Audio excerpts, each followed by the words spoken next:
過度活躍症咧就唔係一個好全面嘅名啦。嚴格嚟講咧，我哋醫學上嘅名稱咧叫做專注力不足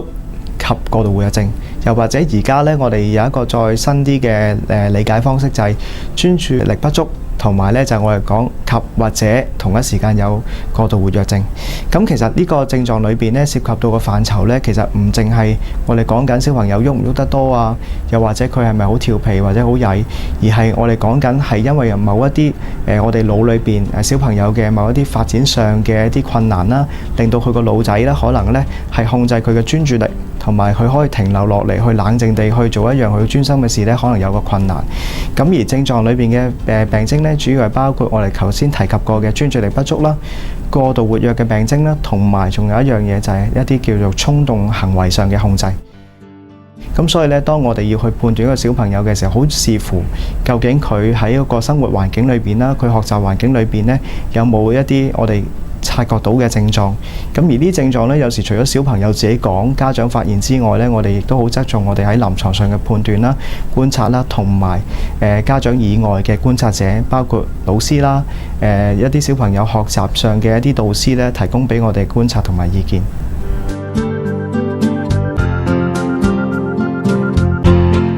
專注力不足裏邊涉及到嘅症狀咧，差唔多有成9至10樣嘅症狀。咁而我哋會達到一個所謂叫做某一個數字嘅一啲症狀咧，我哋先至會覺得佢專注力係不足嘅。專注力不足嘅症狀包括可能佢容易啲會分心啦，上堂嘅時候好容易會心不在焉啦，睇佢嘅時候咧會見到佢好似喺度發緊白日夢咁啦。老師同佢講過嘢好快遺忘啦，用好多時間都會記唔到一啲佢應該要記到嘅嘢。經常都會覺得要專心嘅一啲活動，包括一啲課堂上抄寫啊，又或者要去背誦嘅嘢呢，對於佢嚟講係會有困難，又或者好快會遺忘嘅。另外，呢啲小朋友好容易都係比較秩序比較混亂啲啦，自己組織自己嘅一啲個人物品啊，條理係比較混亂啦，又或者佢好容易會唔見咗嘢。容易啲會因為佢要記嘅嘢漏咗啊，唔記得帶啊，甚至咧會同其他小朋友咧撈亂佢自己嘅物品添。而呢啲症狀唔淨係我哋講緊一個短嘅時間，最少係不少於6個月。同埋呢症狀咧，通常我哋都會理解為喺7歲之前佢已經出現，咁同埋係多過一個社交或者學習以上嘅環境，咁我哋先至會作一個咁嘅判斷。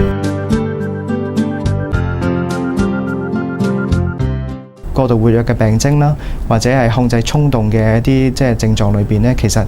個標準都係有我哋特定嘅醫生嘅診斷嘅標準啦。咁譬如我哋講緊過度活躍，可能唔係淨係佢中意跑來跑去或者好動，可能佢要停嘅時候佢停到啦，要佢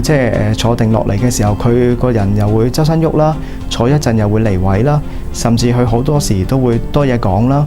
口唔停啦。咁另外呢，帶佢出街嘅時候呢，想佢停低落嚟啊，拖住爸爸媽媽隻手，可能佢好困難嘅，係一支箭可能就飆咗上去，唔知去咗邊度噶啦。喺屋企呢，又中意爬來爬去，走來走去。咁當然另外呢，我哋都講過，就一啲控制衝動嘅能力，佢哋係比較弱啲嘅。譬如想佢排隊啊、輪候啊，又或者係要佢控制住自己係等老師叫完佢先至去出聲講嘢答問題，佢可能有個困難。咁啲小朋友當然會容易啲會發脾氣啊，容易